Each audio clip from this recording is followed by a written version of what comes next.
Hello friends, Heidi here from Rain Country. God is good all the time, and I thought I would share with you today my Asian plum hot sauce.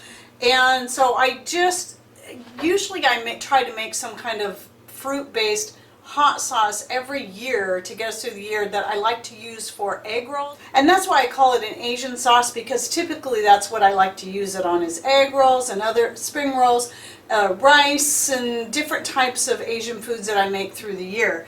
And last year I never got any made and I was so bummed. But this year the neighbor we got a few plums off of our little trees in pots, and then the neighbor, who we got the original plum tree starts from, gave us a whole 5-gallon bucket full of these plums. And so I had to get busy and do some canning. And initially I was going to make some jam, but I remembered my hot sauce, and I had quite a few cayenne peppers coming in on my one cayenne pepper shrub in a pot in the greenhouse.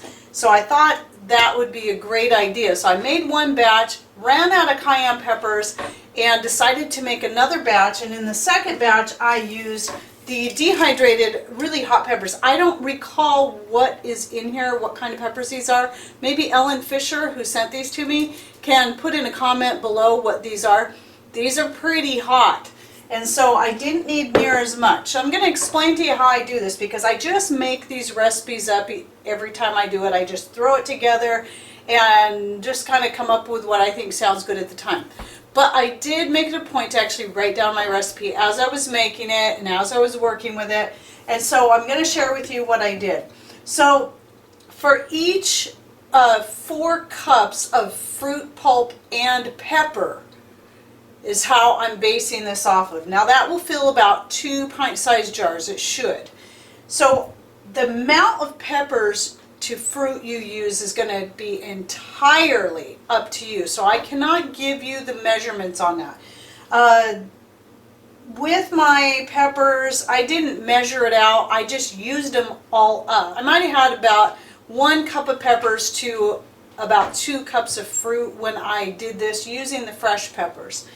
Now the second batch, I was using a 1/4 to a 1/2 cup, maybe closer to a 1/3 cup of these dried peppers to every 4 cups of fruit. I take that back. I think it was a cup of the cayenne peppers to 4 cups of fruit, I think is how it came out. And the cayenne peppers are pretty hot. It did make a pretty spicy sauce. So what you need to do is make a little bit at a time, and mix up your fruit. So I like to put it in the blender and process it, and then add the pepper in about what I think I'm going to like, and taste it and see what it tastes like. Now you have to keep in mind that once you cook it, it's going to get a little bit hotter yet.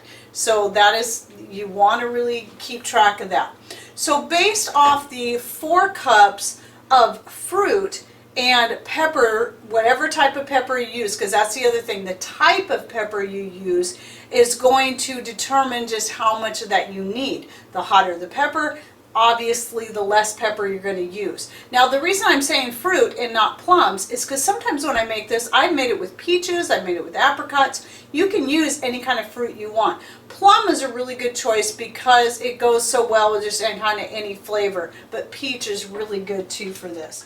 Now, so how I do this, because I also am going to add homemade vinegar to the fruit. I like to put the vinegar into my blender first, and I always work in 4-cup increments when it comes to the fruit pulp.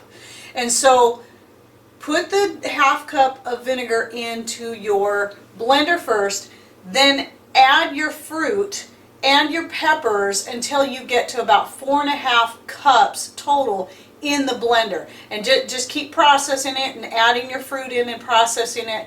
And then once you get to that is when I like to pour it into my big pan that I'm going to cook it in. I keep doing that until I've got the amount that I know that I want to do. So this last batch I did that 4 times. So I had over 16 cups of fruit and pepper pulp once I finished that up, plus the vinegar. So a 1/2 cup to each 4 cups. And by the way, I'll go ahead and put these basic ratios in the description box. Now these are very basic ratios. They're going to change depending on your taste, what exactly you use, and just all of that. So one of the other ingredients I like to add, because this is a sweet and savory type sauce, is I like to use the coconut sugar. Now for every 4 cups, I use about 1/3 cup of coconut sugar. If you're going to use a cane sugar, I recommend bringing that down to 1/4 cup for every 4 cups. But if you would like to have a sweeter sauce, you may want to add more to it, but I would taste it first. It's really going to depend on how you plan on using the sauce. How sweet do you really want it? I like some sweetness. I don't like it too sweet. I don't really like it to be like jam necessarily. Though I did give a jar of this to my son. I had to taste the jar that I have open, and he really liked it. And he said, I think this would be good on ice cream. And it's like, it could be. And it might. But remember, it's also a savory sauce. So what I also do is once I have it in the pot, I'm going to add to that, besides the sugar, I'm going to add 1 teaspoon up to 1 tablespoon per every 4 cups, or quart, in other words, of granulated garlic, and then again of the powdered ginger. Now if you're going to use fresh chopped garlic and fresh chopped ginger, I would say use a minimum of 1 tablespoon. So if you're using dried, powdered form, granulated form, 1 teaspoon to 1 tablespoon approximately. I go up to 1 tablespoon because I like lots of flavor. So 1 tablespoon of each.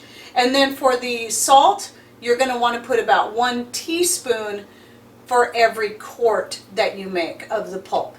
So 1 teaspoon of salt, 1 teaspoon minimum of dried garlic and ginger each. I say at least a tablespoon, or fresh at least a tablespoon or more. And then you have your 4 cups of fruit and pepper mixture and your 1/2 cup of vinegar. So then just keep repeating this process until you have the amount you want. That's just the basic ingredients right there. You can add more spices to it if you want, or more of each thing if you want. You can add more vinegar if you'd like a little bit more tang to it. Just play with it, taste it as you go, and decide what you want to do.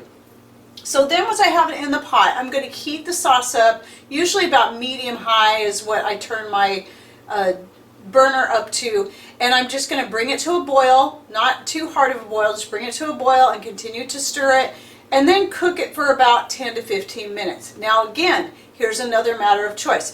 If you like your sauce to be more runny, more pourable, which is like what I like, I'm not going to cook it much longer than that. If you want it to be thicker, just continue to cook it and allow it to cook down until you get the thickness you want, testing it with your spoon. Just kind of dip your spoon in and then pour it out and see how thick you want it. Again, it's all a matter of choice. That's why these kind of things are so great, and that's why I started doing YouTube videos, because people always wanted specific recipes. What I like to give you is something to start off of, because I never write this stuff down. I just do it according to how I feel that day or what ingredients I have on hand. Okay, and then when you get your sauce, the thickness you want it, make sure you got clean, hot jars ready to go, and then you just ladle your sauce into your jars, your hot jars. They got to be hot. If this is going to be hot when you put it in the jars need to be hot too. Otherwise, you'll crack your jars. You can either boil them, you can do whatever you want, you can let them sit in hot water, however you want to do it, just to get them warm enough that they're not going to crack. That's the whole idea. And what I do is I like to ladle a little bit into each jar if I'm doing a whole bunch of jars, so that jars do not, the last jar that I get to isn't going to cool down by the time I get to it. So I put a little bit, a ladle into each jar, and then I go and fill each jar to the height I want it. So you're going to fill your jars up to about right here, where you can see how full my jar was. And that one's a little bit low. Typically I go a little higher than that, like right there. You can see that one's a little higher. Okay, you don't want to fill it too full or it's not going to can properly. It's not going to seal properly. Now, if you're using the Tatler lids, I've been getting questions on the Tatler lids. I did do a video last year talking about lids and how to use the Tatler lids. I'll go ahead and link to it right up here. But I'm also going to show you real quick right here a couple of tricks on how to use the Tatler lids that are different than using the metal lid. After you get your jar filled, obviously you're going to wipe the rim clean because you don't want any food or anything on the edge of that. You put your hot, I always put these in a pan and let them get hot in a pan of water and let the rubber rings and the lids get hot. See, here's a wide mouth right here. The easiest way to do it is put the ring onto the lid like that and then put it on your jar. You can also lay the rubber ring on top of the ring of the jar, obviously wide mouth, and then put the ring on top of that. So what you want to do is don't hang on to the jar with your other hand like you normally would. You'd put your band on there and you'd tighten it down. That's not what you're doing. This is one of the things, if you're doing the regular Tatler lids, you want to just keep it free, because you're going to put that band on there, and then once the jar starts moving, that's as tight as you go. Usually when you do a metal lid, you're going to tighten it down farther. But with this, you only turn the band until the jar starts to move on its own. That's as tight as you're going to go. Okay, and then you process it. Once you're done processing it, it doesn't matter if it's meat and you're doing it in the pressure canner. It doesn't matter if it's jam and you're just doing a hot water bath, which is what I did with this. Once it comes out, once it's done, I take all my jars out, I lay them on a towel out because I do this outside, and then I go through with, you can use gloves, you can use a rag, and then you want to tighten the bands down like that, and then let it finish, let them cool down. Once they're totally cooled down, then you can remove the bands. But you have to do those two steps. First one, that's the tricky part, is understanding just how tight to get it, because reading the instructions can be tricky. And then remembering, you cannot forget this step, to tighten the band down after you pull it out of the can. You want to make sure you have at least 1 inch to 2 inches of water above your jar. When I'm doing it this way, this is one of those rare times when I'm actually putting a hot jar into my canner, then I do make sure that my water is hot. I start heating the water up first before I put the jars in, because you don't want to put a hot jar into cold water. And otherwise your jar is going to crack, you're going to lose your stuff. And so that is when I turn I light the burner, get the water hot, then I start putting the jars in there, and then I bring it to a boil. Once it starts boiling, I set my timer for 10 minutes. Once the timer goes off, I shut it off, take the jars out one by one. Once the jars are all out, I go through and tighten down all the bands of the Tatler. I hope this recipe and how I shared this with you is, since I'm not showing you the whole step, when I'm doing something like that and I've got a lot going on, it's too much for me to try to record a video. It's easier for me to grab the camera here and there and take some pictures. So I hope this works for you, because it's definitely easier for me when I'm doing such a big project and I've got a lot of stuff going on. So just take my basic recipe that I've got written down here for you and that I've shared with you, and then just go with it. You got the rough idea. Now add to it what you want, subtract from it what you want, make it as mild or as spicy as you would like it to be. It's really excellent on any kind of Asian food, but it's good on other types of things too. In fact, remember the little zucchini sandwiches I was talking about in that one video?